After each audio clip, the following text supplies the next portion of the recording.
Le soleil, le foyer de tendresse et de vie, verse l'amour brûlant à la terre ravie.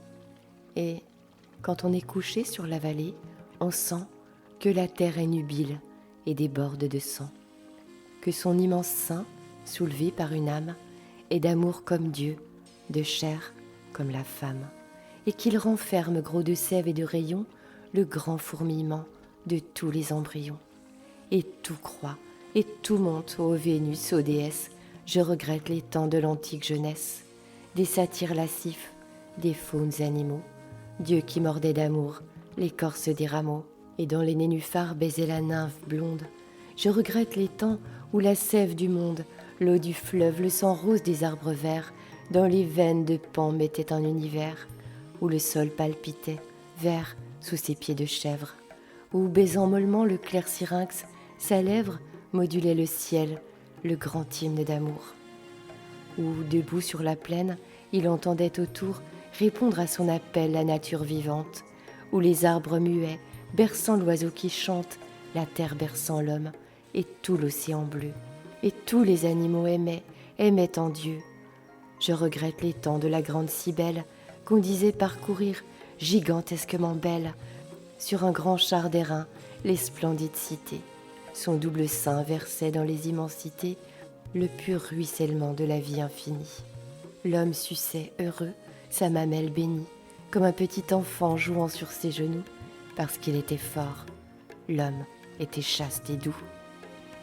Misère, maintenant il dit, je sais les choses, et va, les yeux fermés, les oreilles closes. Et pourtant, plus de Dieu, l'homme est roi.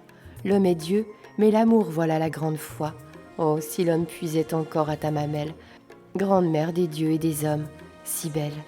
S'il n'avait pas laissé l'immortelle Astarté, qui jadis, émergeant dans l'immense clarté des flots bleus, fleur de chair que la vague parfume, montra son nombril rose où vint neiger l'écume, et fit chanter, déesse aux grands yeux noirs vainqueurs, le rossignol au bois et l'amour dans les cœurs. Je crois en toi, divine mère, Aphrodite et marine, oh la route est amère. Depuis que l'autre Dieu nous attelle à sa croix, chair, marbre, fleur, Vénus, c'est en toi que je crois. Oui, l'homme est triste et laid, triste sous le ciel vaste. Il a des vêtements parce qu'il n'est plus chaste, parce qu'il a sali son fier buste de Dieu et qu'il a rabougri, comme une idole au feu, son corps olympien aux servitudes sales. Oui, même après la mort, dans les squelettes pâles, il veut vivre, insultant la première beauté. Et l'idole où tu mis tant de virginité, où tu divinisas notre argile, la femme, afin que l'homme pût éclairer sa pauvre âme et monter lentement dans un immense amour de la prison terrestre à la beauté du jour. La femme ne sait plus être courtisane, c'est une bonne farce, et le monde ricane au nom doux et sacré de la grande Vénus. Si les temps revenaient, les temps qui sont venus, car l'homme a fini, l'homme a joué tous les rôles. Au grand jour, fatigué de briser des idoles, il ressuscitera, libre de tous ses dieux. Et, comme il est du ciel, il scrutera les cieux, l'idéal, la pensée invincible, éternelle. Tout le Dieu qui vit, sous son argile charnelle, montera, brûlera sous son front. Et quand tu le verras sonder tout l'horizon, contenteur de vieux jougs, libre de toute crainte, tu viendras lui donner la rédemption sainte. Splendide, radieuse au sein de grande mer, tu surgiras jetant sur le vaste univers l'amour infini dans un infini sourire. Le monde vibrera comme une immense lyre dans le frémissement d'un immense baiser. Le monde a soif d'amour, tu viendras l'apaiser. Ô splendeur de la chair, ô splendeur idéale, ô renouveau d'amour, aurore triomphale, où courbant dans leurs pieds les dieux et les héros, Callipyge la blanche et le petit Eros effleureront, couverts de la neige des roses, les femmes et les fleurs sous leurs beaux pieds écloses. Ô grande Ariadné, qui jette tes sanglots sur la rive en voyant fuir là-bas sur les flots, blanche sous le soleil, la voile de Thésée.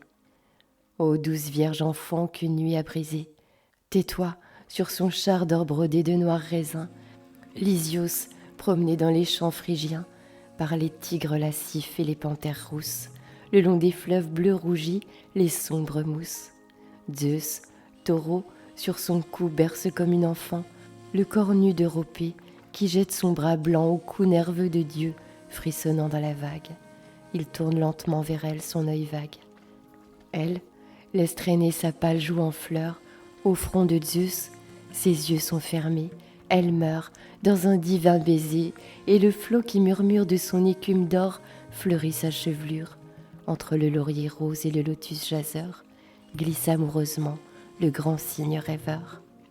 Embrassant la Léda des blancheurs de son aile, et tandis que Cypris passe, étrangement belle, et, cambrant les rondeurs splendides de ses reins, étale fièrement l'or de ses larges seins, et son ventre neigeux brodé de mousse noire.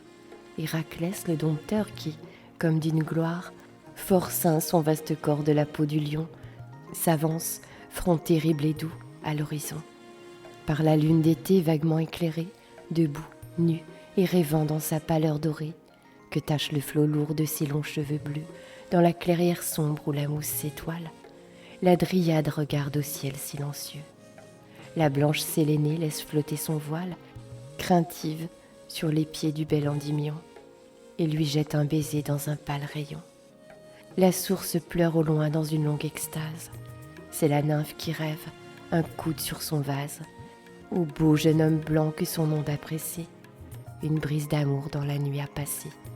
Et dans les bois sacrés, dans l'horreur des grands arbres, majestueusement debout, les sombres marbres, les dieux, au front desquels le bouvreuil fait son nid. Les dieux écoutent l'homme et le monde infini.